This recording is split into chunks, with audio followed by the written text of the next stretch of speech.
No niin, nyt ollaan täällä meidän majoituspaikassa, siellä näkyy huoltoauto.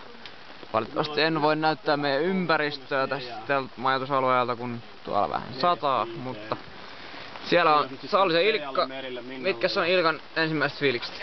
Tosi hyvät, päästiin vähän pidemmälle mitä suunniteltiin, että piti aluksi kävellä ihan tohon Lempäälän kohdalle, mutta nyt ollaan jo Viialassa. Ainoa mikä on, niin etureidet on ihan jumissa, mutta koitetaan saada illan aikana ne auki.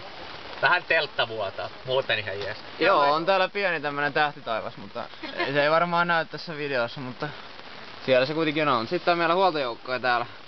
Minna, joo, miten sen päivä mennyt? Ihan loistavasti.